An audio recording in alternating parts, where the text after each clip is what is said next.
This was by far one of the most entertaining games that I've seen in the last couple of weeks. And to be honest, I won't lie, I was expecting a setup of this sort. Given the fact that City lost to Real Madrid in a very unconventional fashion, the momentum getting into this game, being a little wary, having played so many fixtures in the last 10 to 12 weeks, Man City for sure looked like very tired in the first half. I was expecting a bit more from Chelsea, to be honest. I think the way Pochettino set them up, it was brilliant. I think the manager is not at fault for what really happened. But again, this has to be the best possible solution, which was offered by Pochettino to get them on a transition, to create counter attacks, to pierce through the Man City defense, and to an extent, it did work really well for Chelsea. But again, Nicolas Jackson missing out on so many crucial opportunities on a timely basis. This is where Nicolas Jackson and Darwin Nunez are getting the same fire.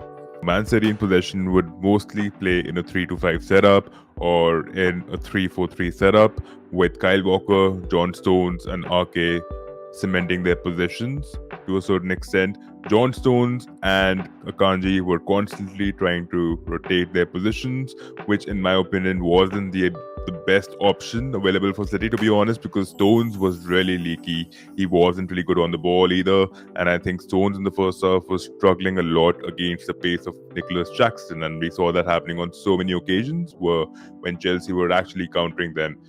Having said that, Man City in possession were playing in a back three system, and Chelsea initially were trying to press onto them. Jackson, Gallagher, and Cole Palmer, all three were trying to press onto them pretty ferociously, to be honest. They weren't wanting to hold off in the initial stages of the game, in the first 10 minutes of the game, and we got to see that Kyle Walker was getting displaced by Gallagher on 2-3 occasions, which turned out to be quite ferocious because Gallagher got the ball. He won the ball from Kyle Walker, and he passed it down to Jackson, and Jackson drove with the ball, and he basically handed the ball to Ortega. This was one situation, and Pep Guardiola from very early on got to know that this situation of trying to find Bernardo Silva will be a tough one because Enzo was being a constant threat, trying to stutter that supply, and Gallagher was given the responsibility to create any sort of commotion by getting onto Rodri or by getting onto Kyle Walker. And this is the trend that we actually noticed throughout the game. I think Enzo, again, people have been deeming him as subpar, average. I think Enzo was quite decent throughout the game, to be honest. I think when City were getting on the ball, Enzo was providing that crucial cover at all times. Having said that, let's just get back to what Man City really did. So Walker was one option, which he could have been that outlet, but again, he was struggling to open Chelsea up in the first initial minutes. So they went with plan B, Nathan Ake, because Cole Palmer and Caicedo, they were actually focusing on the central channels, and it took them time to actually disperse themselves out. In the meantime, Ake started giving the ball to Jack Grealish. This was a pattern that we noticed on a couple of occasions. Jack Grealish would be here. He would try to look into passing it to KDB or Alvarez on different occasions, right? This was what the first phase of build-up looked like. Madueke and Gusto, again, they were quite good and quite formidable in major phases of the game. However, there were situations in the first half, which we will get to, where Grealish made life difficult for the both of them. And in those 1v1 situations, Gusto did struggle a bit because Grealish had the tendency of moving in field and cutting back to provide some sort of low crossing or deliveries inside the box, which turned out to be quite crucial, but again, not phenomenal for Man City. Chelsea, in different phases of the game, were letting John Stones and Ake get a little bit of more freedom on the ball.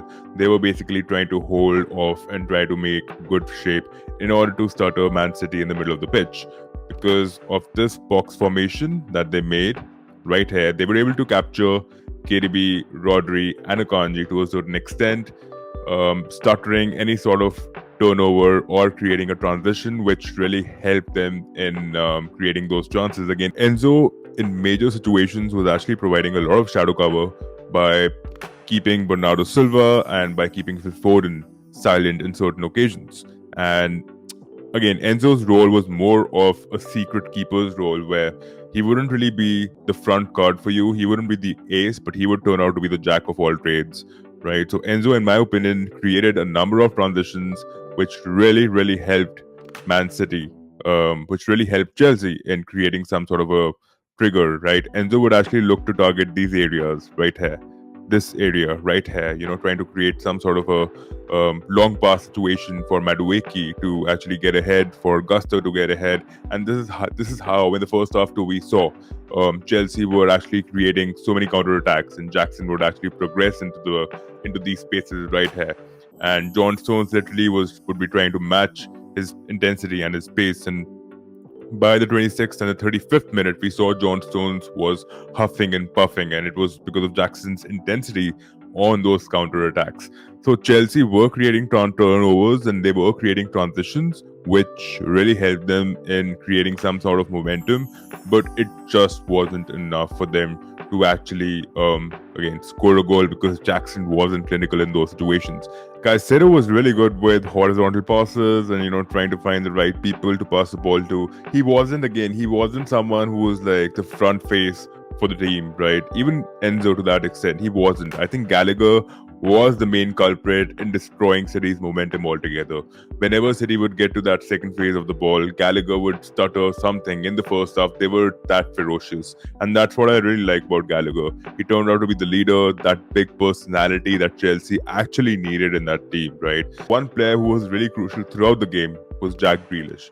He was providing in those low crosses. The moment he would actually get on the ball, Jack Grealish would start making those inward runs, infield runs, and that would allow City to even rotate their players a little more, right? Cole Palmer would be here in the situation, and Akanji would always be omnipresent to create any sort of counter press if Enzo were to get on the ball. And there's another important battle which took place on the pitch, and I was astonished to watch that, to be honest. But again, given the fact that City have played so many fixtures, I'm going to give Bernardo Silva a little leeway here, but not much. Bernardo Silva was caught up and pocketed by Cucurella on plenty of occasions, and it wasn't his best game. We got to see that.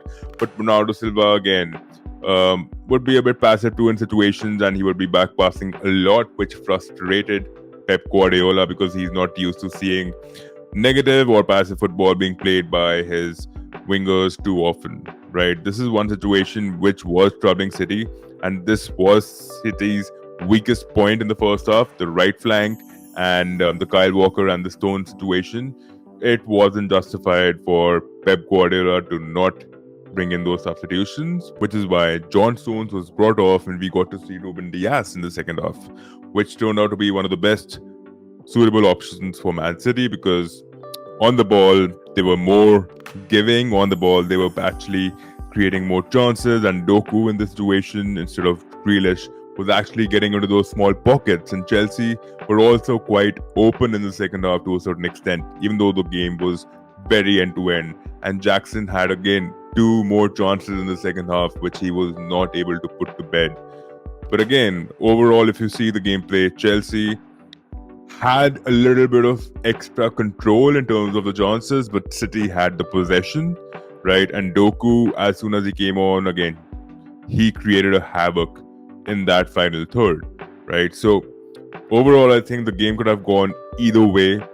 That Grealish handball was unforgivable. I don't know what Michael Oliver was doing in that situation. I'm sure he'll be back home contemplating why did he give that decision, but that was a clear penalty.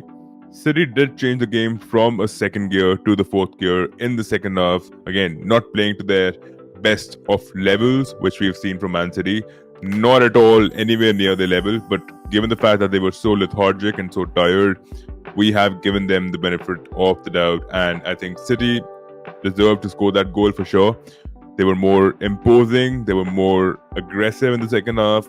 So let me know, what do you guys feel about the game? The game was tactically set up in 2 different sequences, and it was totally a different game from something which we don't usually watch, but this is expected from a Chelsea and Man City fixture.